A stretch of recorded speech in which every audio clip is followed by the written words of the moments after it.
Thank you so much for staying here on the AM show. It's now time for a news review, and Sami Obing of Parliamentary Network Africa joins us for that. Good morning to you, Sami, and thanks for your time. The papers are on a break, so we'll just get away straight away on myjoyonline.com. The top story there: 2 police officers interdicted for extortion. The Ghana Police Service has interdicted 2 of its officers for unprofessional conduct. The officers, their names mentioned there.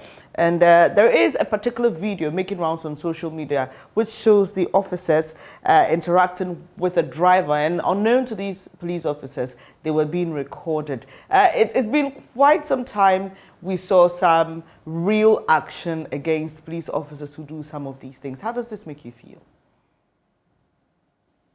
Well, Merry Christmas to you and the viewers. Yes, it's quite refreshing to know that some swift action has been taken by way of interdicting so that the necessary investigations could be conducted. These are things that we long to see. Like you said, it's been quite a while. Seeing some of these things take place, particularly when these stories come up every now and then. People complain about these extortion practices here and there. But beyond the release to interdict them and for investigations to take place, I think that there must be emphasis also on, following through the process to ensure that all that the service needs to do, gets done and gets done credibly in a way that allows that at the end, the results can also be made public, and the Ghanaian people can know how these things go. How these things end, so that the next time we'll be more confident to report such incidents to the police. Let's focus on the education sector now. There's a story about the quota system being reintroduced. The GTEC says that this was a decision which was pragmatic. The history of the quota system is that it was abolished sometime during the NDC era, and when the MPP assumed office, rather, and at that time, the then Tertiary Minister of Education in charge of Tertiary, Professor Yanka, said it wasn't going to be reintroduced because there were concerns that the reintroduction of the allowances would, allow such an influx that it would be difficult to contain the numbers. But Professor Yanka at the time said there wouldn't be any reintroduction. But here we are today, it's been reintroduced. That the teachers or the heads of the colleges of education say, look, this is not the problem. We don't have enough infrastructure. We need to expand and all that. Your quick thoughts about this, if I may say, reversal or U-turn of this government's policy on the quota system?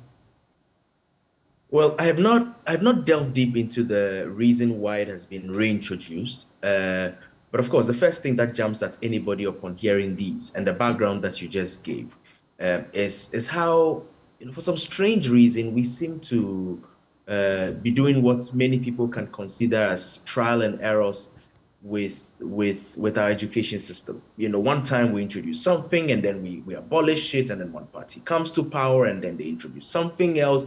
And sometimes you wonder what kind of thinking goes into these decisions, especially because these things have very major implications. And to hear that the heads of these colleges of education have had reason to speak about these issues and to cite infrastructure and all of those other things means that it's possible that the necessary consultations did not go on to be able to get to these level of reintroduction. And for me, that's where the problem is, because for such a major thing to be reintroduced or abolished, whichever way, the major stakeholders needs to be engaged. Heads of institutions, the student unions, the teachers and lecturers, educational practitioners, so that there is some level of understanding, so that there is some level of buy-in, so that there is a level of contribution from these stakeholders to get these things done. That's where I have a problem with, and it's not just with the quota system, but with education generally. One party comes to power, and then one thing is introduced, and the next time you notice it's abolished. Yeah. I really it's quite frightening, and it makes people lose confidence in our education system, especially when Ghana is one of the places where within even our region, the West African region, we have many people coming to Ghana because they trust our system, they know Right. that it works. Some of these decisions really has a potential of harming the progress we've been able to make. Yeah? So just a bit of some more clarity on this, because it appears that this is directly linked to whether we are having allowances given to the students or not, even though it's not explicitly said. So let's go back to the John Mahama administration in 2013-2014 when they scrapped the allowances and introduced for the colleges of education the Student Loan Trust Fund. Right. So when that happened, there wasn't a need to restrict the numbers because it was as though the numbers correlated or were in relation to the quota system. So they opened the floodgates, but they scrapped the allowances. Now, this government came and said, I'm reintroducing the allowances, but I'll still maintain the floodgates. It appears that the allowances may be draining government a bit. There are those who have said that was not necessary, reintroducing the allowances. What are your thoughts on that? But you see, that's the point I earlier made about how these decisions have major implications, whether to keep allowances or scrap them, whether in keeping the allowances or scrapping them, you want to introduce a quota system. All of these things have implications on funding, has implications on the financial resources of the country. And these decisions do not get taken, lying down. Yes, we know that as politicians, they go into elections making promises. Yes, we know that these promises must be fulfilled just so that people can keep them, voted again in power. But we need to have a fine balance between electioneering promises or campaign promises and, the need to actually govern. And sometimes to be able to say the hard truth and say that, look, at the time of campaigning, we thought that this was possible. Upon coming up and seeing the reality, we know that it is not. Please, if we do these things, it has a way of harming us, allow us to be able to do it differently. And I think that sometimes we'll be able to reason, yes, it has political implications here and there, but the long-term effect of not considering these things and introducing one thing or the other, can be dire to our country. So I'm wondering whether with the quota system, situation that we currently have, does it mean that we will soon be seeing the Free SHS? allowances bit? We'll be seeing a change to the allowances bit. Okay. We need to be looking at all of these things and to be taking some of these decisions very critically. Right. Another major happening in the education sector has to do with how much tertiary students are expected to pay when they go back to school. So GTEC approved a 15% adjustment. Some of the students, and we heard from NUGS, which is an umbrella body for students in Ghana, saying that some schools are charging as much as 150% increment on the existing fees. Times are hard, we all admit, but institutions must also run. The students say, stick to what you've been told to charge. Do not go beyond the threshold. Yeah. As someone who at some point, ran for NUGS president, I was particularly excited when I read in the news that, NUGS had issued that, statement signaling to the institutions to be mindful of what was approved. I think that this is the very purpose for which the union, is established. And so we need to congratulate the union for taking that first step. I'm saying this because, of course, many times the union has come up for a lot of, negative publicity for, all the bad reasons. And it's always important that when things go right, we commend them. Having said that, it's important also that they do not just leave it at just the statement that has been issued, and that they follow through, indicate specifically those institutions that are charging beyond the approved percentage rates, name them, engage with the various stakeholders to ensure that these things get reviewed, because there is a process that these things must go through. Yes, you don't just, I mean, if it was just a matter of indicating your fees and charges without recourse to the processes, then every institution can actually charge whatever they are looking for. But this one had to go through a process, including a parliamentary side to it, including, deciding on this 15% increment. So I think that it is very critical that NUCs and the stakeholders that have interest in this are able to delve deeper into it and recognize that, okay, in institution A, this was what you were charging before the rates were adjusted. Now this is where you are at. It is within the 15% threshold or is beyond the 15% threshold. And to be able to start engaging with these institutions, to know that NUCS is not just speaking about this in radio to court media attention, but it is willing to stand in for the students, to ensure that these things, gets done, So certainly, until victory is won on this particular subject matter, I encourage the leadership of the National Union of Ghana students to pursue this really to the latter. Right. Away from the education sector, the National Cathedral project is being discussed again in the news because we heard from one of the members of the Board of Trustees, Dr. Joyce Ayin. We discussed this earlier this week when we were reviewing the work of Parliament. Parliament disapproved some 80 million cedis allocated to the project. But Dr. Joyce Ayi says, look, the National Cathedral project will continue despite that. She says this was supposed to be part of the seed money government promised to give every year towards the project. And if you look at that story, which is top of on the left side, the topmost story, just come down 2 points and you see another story related to the National Cathedral. And this is, opposition is normal for anything done in the name of God. And that's the former chairman of the Church of Pentecost, Professor Onyina, speaking there. And he is also the chairperson of the National Cathedral Board. Sami, it appears that this project is still ongoing. There are concerns. For our editorial, we asked the president to listen to the people. The people say, many people I've engaged here on this platform say, I don't mind the National Cathedral. I just think that this is not the time to do it. If you want to do it, make it solely a private funded project. But it's still ongoing, and it appears that this government is not willing to budge when it comes to the National Cathedral.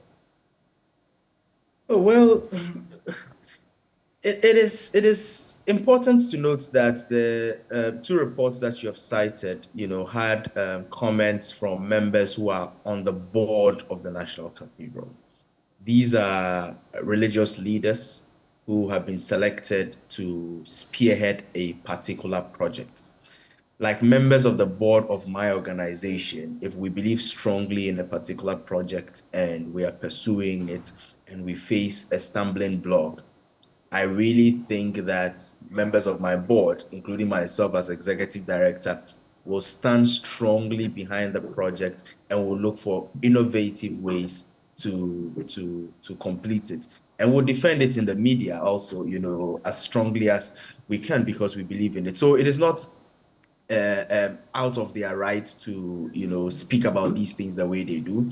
I think that it's important for them to have noted that, yes, indeed, public money, which, like I stated in the last interview that we granted on this particular subject matter, was not really part of the baseline that we were promised, is now out of the picture. And so it means that for them, their work is well cut out. I mean, if this must continue the way they have indicated, and I think I heard Madam Joyce say that it's going to start or restart somewhere at the latter part of the month of January. So their work is quite cut out for them. Fundraise to be able to get this done. Like you rightly noted, many people, including myself, are not, in principle opposed to, whether we have a cathedral for the nation or not. What the opposition really has been is on the matter of,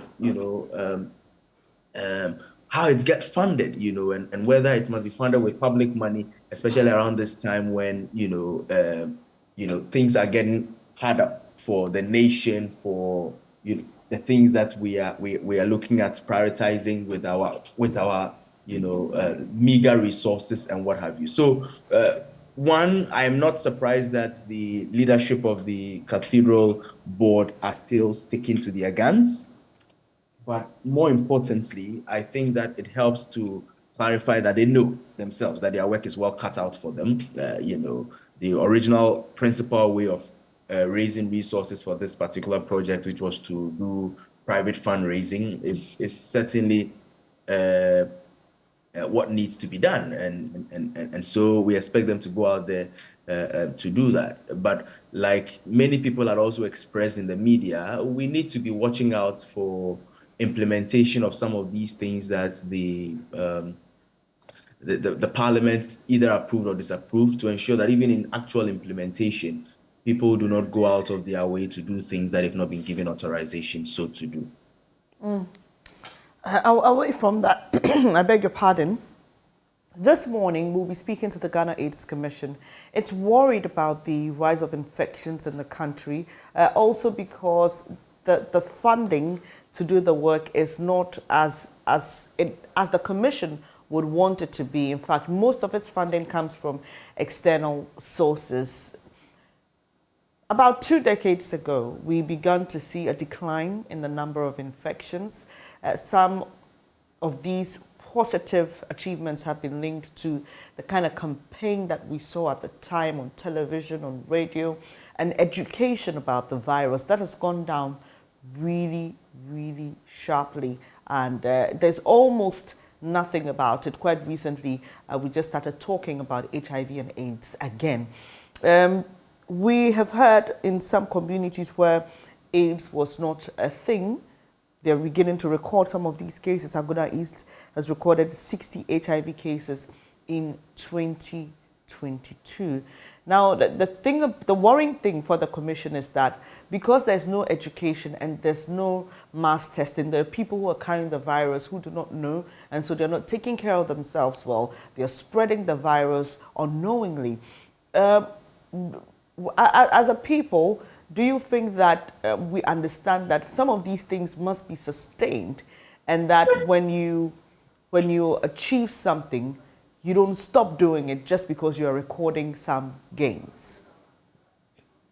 You nailed it right on the head. Sustainability, sustainability, sustainability. These things that are heavily funded through public funds, through donor funding, and what have you. The tendency that happens quite regularly is to have some great results chalked, and then eventually we go to sleep because wow, we've made some strides, we've ticked the boxes, we've made some successes, we can report some success stories to our donors. And then once these success stories are seen, we are seen as the poster child. And so it is used on the international media and other, reporting platforms to show how Ghana has been able to achieve so much, strides in this. And then funding starts to reduce. And then, the energy with which these things were pursued, go down. And then you see what we are seeing right now, which is having these things come back. I think that we need to take our destinies into our hands as a country. One thing that we have learned is that funding for some of these things from bilateral, multilateral, external sources would certainly fail us going forward. But we need to also start looking at how as a country we can commit some resources to these campaigns. It's quite unfortunate that we are recording these things, and I think it's a lesson to all of us, those listening to us on your channel, which is quite wide so far as viewership is concerned, to note that it is still real. We've got to be mindful about it. The basics of ensuring that we stay away from HIV and AIDS are still out there for all of us to know. When the campaigns were quite intense, we learned at least about the ABC of HIV prevention, abstinence, being faithful to one's partner, and condom use when the first two cannot be followed, but also to be ensuring that stigmatization does not return. We do not stigmatize people who have HIV and AIDS, and more importantly, to note that technology has advanced, medication have advanced, antiretroviral drugs are out there now, and people are living longer, even in the midst of HIV and AIDS. So we shouldn't stigmatize against those who already have it. Those who already have it should not be shy to get to the hospital and seek medical attention so that these things do not spread. But those of us also who are within the communities must be very, very careful. And government must do its part to fund these. Others, partners and supporters must do their part to fund these. And I think that the AIDS Commission should be coming out more regularly for us to be able to know what's actually going on with these situations. It will be quite interesting to note, the AIDS Commission is under the Office of Government Machinery. It will be quite interesting to note the percentage of the budget that was approved for the entire Office of Government Machinery for next year, and obviously for the years that have actually passed, and how much of that gets directly allocated to some of these campaigns, as against those that gets allocated to the very day-to-day political commitments and projects. And it's important to note that the health of the people really do matter, and we must invest in it. On the lighter side, Sammy, what have you been up to this season in terms of relaxing and, just allowing your body to rest from all the year's work? Well, it's not 7 a.m. yet, and I'm on TV.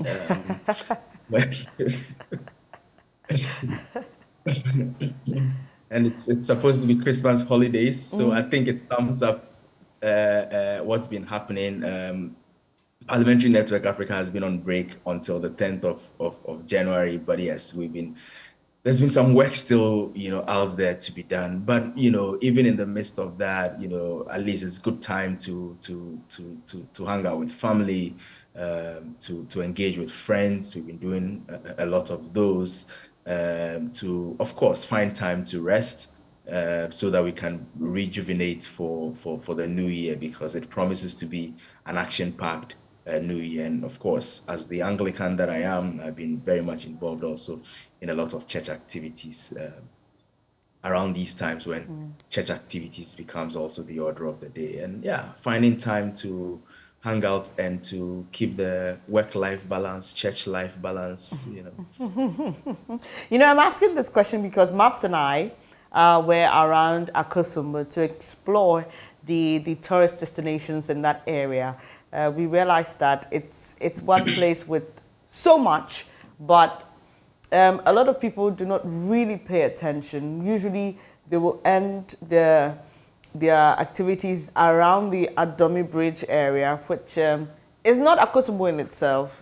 You're talking about Bon coming down towards Tosca, Atimpoku, and Bon Atimpoku coming down towards Tosca and then Akosombo. And we realized that there's so much to do, but very little is said and very little is done in terms of local tourism. I don't know how many tourist sites you've been to in Ghana, but do you mind sharing with us what you think about it? There were some of the places we visited, people said it was great, but they think that there was very little investment and a lot could be done to improve the experience. Bernice, first of all, seeing the video roll, I certainly can understand when you said Maps and you had lots of fun. It looks like it. And that's awesome. And you see, that's the thing about our tourist destination. Let me share a personal experience with you. Quite recently, we needed to get some work done in Ada. And so upon getting there, a friend of mine who is into fishing in that area and so knows the area quite well, decided that, look, let's have a very interesting expedition. So what do? We jump onto a canoe from Adan, and it has a way of connecting us to a place where we can now join a short bus ride to Keta to go eat some pork and return back to Adan, through the underwater and what have you. And this was quite exciting. And I thought to myself that many times if, people are even in Ghana and we're thinking about, places to, visit, the focus and the concentration is usually on the places that we already know. So, go to Cape Coast, you will find the castles there, and then there is Kakum, or, go to the very popular places that we all and we can easily remember, not bearing in mind that there are so many of these amazing places that can lighten up your lives, make it fun, make you learn a lot of things, make you engage with many awesome people, but more importantly also allows for some level of investment into the local communities, because while we go there we eat food, while we go there we spend some money, while we go there we live in accommodation facilities that usually have the locals working in there. And so this thing must be highlighted, certainly. I'm happy to note, however, that this Christmas, and I hope that it continues, we're seeing activities not taking place only in Accra. Of course, that Takra Day has also been a very big hotspot. In fact, it was one of my dreams for this Christmas, which never happened. But next year, by all means, inshallah, I'm actually going to be in the costume somewhere in the Western region. That will be nice. But we're seeing activities taking place, in other parts of the country. Kumasi is having a lot of events. Other regions are doing same. And I think we need to promote these so that there is not the over-concentration in Accra when it comes to events, over-concentration in Cape Coast when it comes to tourist destinations, but we can spread it out. When we do that, obviously the benefit of these things gets to all of us. But also, I'm certain that you and Maps went to the places that you did go to because as people within the media space, you were privy to the fact that these places actually existed by one information or the other. Right. The reason you went there. But if we do not know, we will not be able to go there. I mean, by the nature of my work, I travel a bit, and there are some of the places that you are advised or encouraged to visit while on these trips, that it would certainly not match some of the places that we have in Ghana, but unfortunately we do not know about them. If a family knows that, look, we can be able to get to this place that Bernice and the team went to, and we can have a boat ride like we are seeing them enjoy, and we can have some artifacts that we can buy, and we can have some dance with the local people like I just saw, and eat some good food, and it's not too far from where we live, and it wouldn't take us, or it wouldn't cost us an arm and a leg to be able to do that.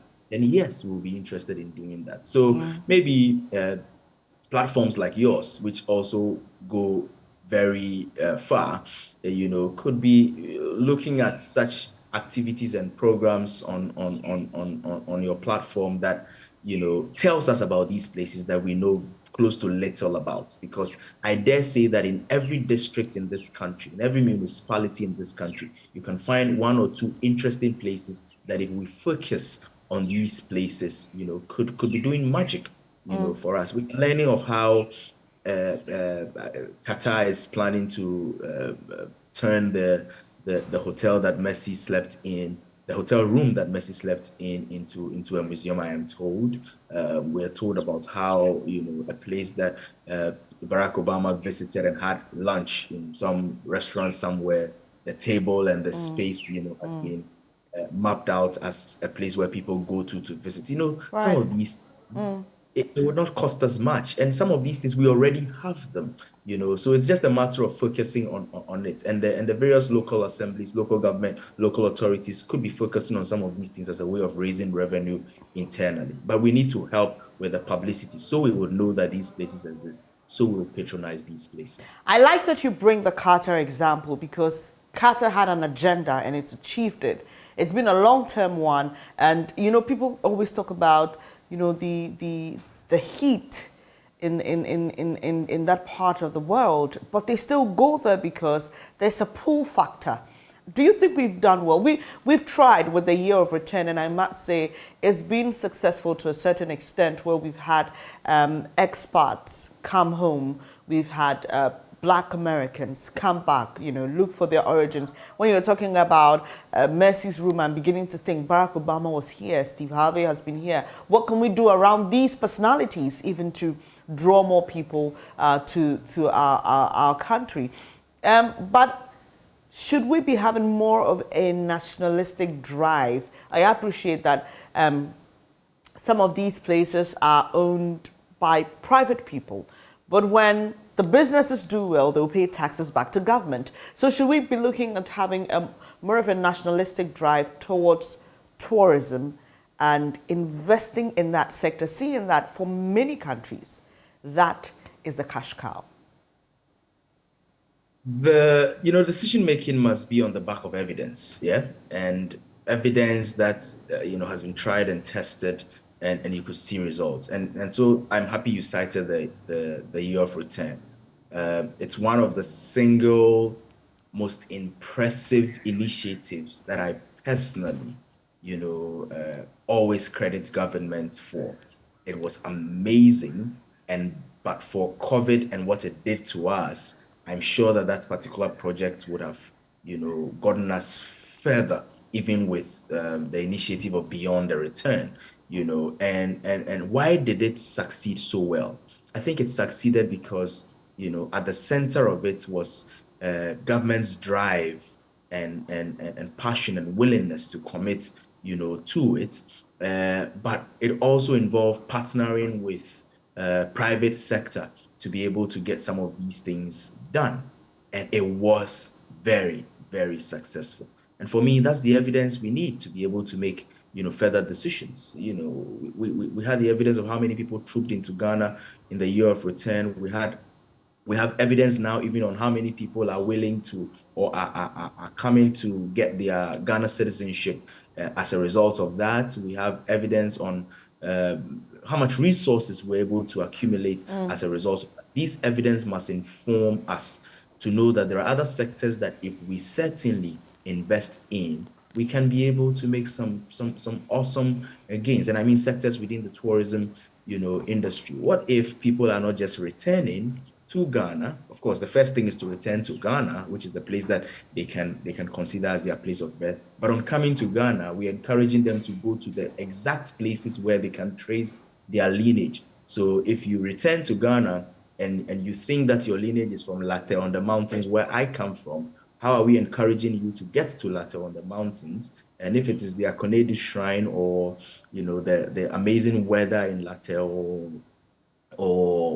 whatever it is that it's well packaged for you to see and experience, then you are not just bringing resources to Ghana as the macro, but also getting into the making this trickle down into the lives of the individuals who are living in these communities. Then we all get to benefit from these initiatives.